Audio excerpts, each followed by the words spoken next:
now that we know the difference between metals and nonmetals, between a 1s and a 3s, between d orbitals and f orbitals, we want to get into what holds atoms together.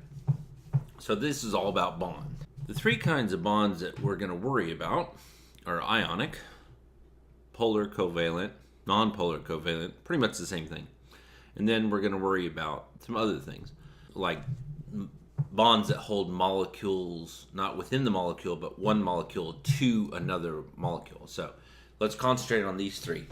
Ionic is when things take electrons or give up electrons. So there are cations and anions. Hopefully you remember that from the last one. You're talking about something that's extremely electronegative, taking an electron, and something that's not very electronegative, giving up an electron. Those are typically a metal and a nonmetal. So y'all need to make sure you pencil that in there.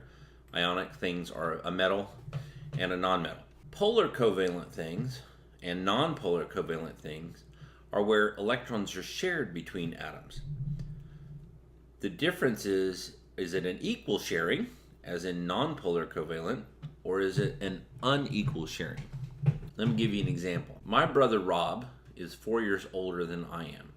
He is bigger than I am, and as a kid, he pretty much got whatever he wanted when we were alone, because he's bigger on me, he could sit on me and thump me in the head, that kind of thing. Even though we had things in our room that we were supposed to share, because we shared a room, do you think that it was equal sharing? Was it a non-polar covalent brotherhood, or was it a polar covalent brotherhood?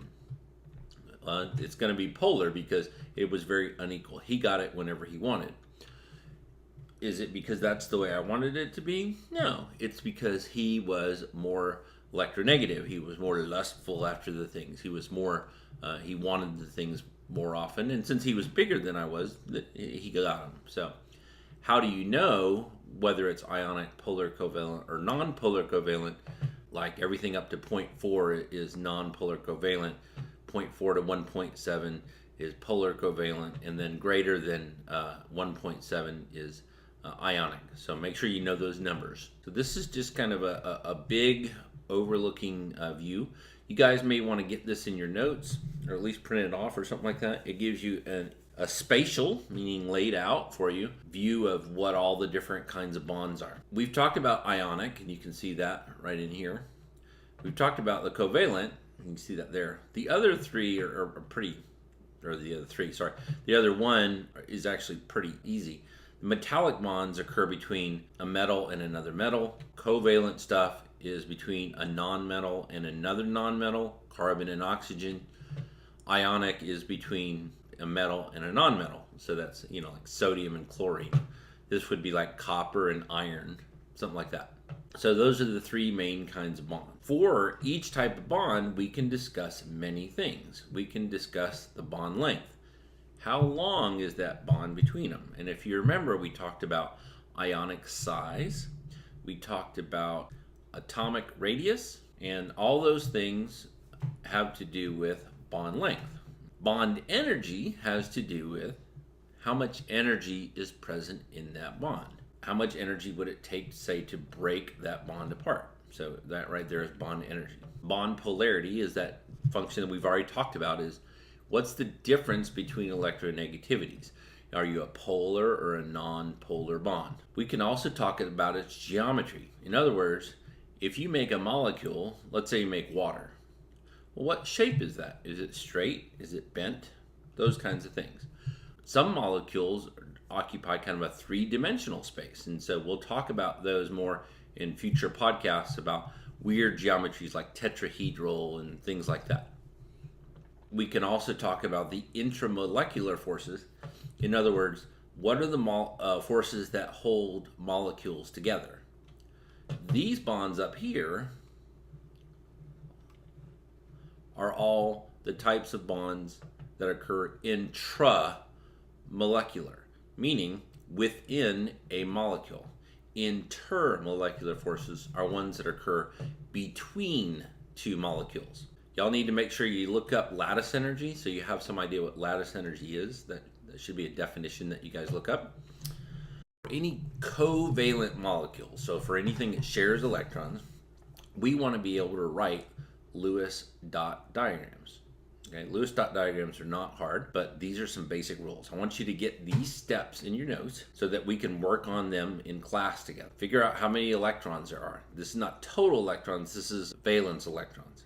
So for example, take out your periodic table. You can pause here if you want to. Take out your periodic table, look up oxygen. How many valence electrons does oxygen have? Well, it's in group 16. So in group 16, if you subtract 10, you get 6. That's how many valence electrons it has. And you do that, you subtract 10 because that's a general rule. If you wanted to, you could write out the electron configuration. 1s2, 2s2, 2p6.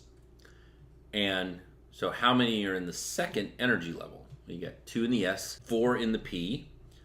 I said 2p6, but that's wrong. It was 2p4. 4 in the P, and that's a total of 6 electrons. So oxygen has 6. Look up chlorine for me.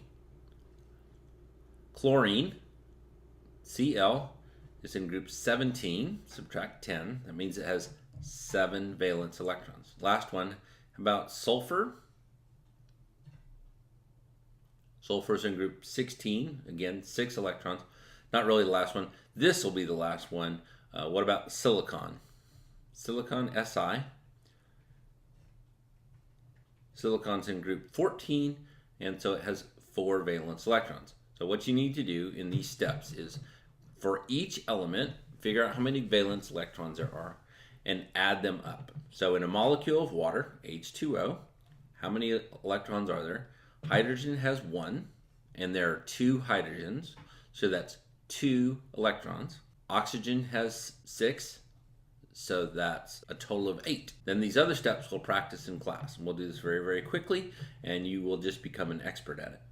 Sometimes you might have a molecule that is a double bond and a single bond right next to each other. And what we want to realize is that double bonds and single bonds don't just live in one place. If you have a double bond and a single bond, they don't just live in one place. So let me draw you an example. All right, so here's an example. You've got a carbon double bonded to another carbon and single bonded to a third carbon. Does that double bond just stay in one place and that single bond just stay in one place? No, because we know that electrons don't just hang out in one place. They're constantly moving. You've got this idea of a double bond and a single bond. I just want you to know that it kind of resonates. These electrons are constantly moving around. So the double bond could be on the right hand side and the single bond on the left. You could draw 2 different resonance forms, meaning it doesn't always have to look like this. You could have a single bond on the left hand side and a double bond on the right. You really, if you want to get down to it, really this is a bond and a half, and this is a bond and a half. Because over time it averages out. This is 2 and this is 1. What's the average bond? Well, it's 1.5. And yeah, if you actually go in and measure the bond length and measure the bond energy, you find a bond energy and bond length not of 2 and 1, but of 1.5 and 1.5. 2 examples of that are something called ozone and carbonate. And when we work the Lewis diagrams, we will actually draw both ozone and carbonate. Just to remind me, ionic stuff has lattice energy. Lattice energy is the energy released when ionic stuff forms. Now you guys have all seen lattice. Lattice is, you may just not know about it, but lattice is that stuff like underneath decks. Lattice energy is when those crystals form. It forms that lattice of positive and negative ions. Lattice energy is the energy released when those things crystallize. The higher the lattice energy, the stronger the bond is, because if it releases that much energy, that's also how much energy it would take to break those bonds, to split up the sodium and the chlorine. Ionic stuff tends to be super, super hard, and you know that because salt is hard, and it's tough to bend. You can't take salt crystals, or granite would be a good example of something that's ionic. You can't take it and bend it because it's locked into those positive and negative ions. And if you get them 2 positives next to each other, if you try to bend 2 positives next to each other, they don't really like that. They hate each other. They repel. You can't really bend ionic stuff. Metallic bonds are 2 or more metals bonded together. If you remember, metals always want to get rid of electrons. They're cations. They want to lose electrons.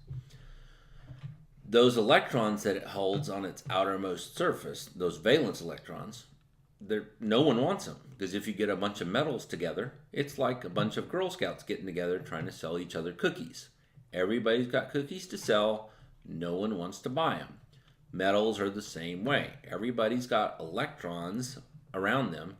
Nobody wants to take them.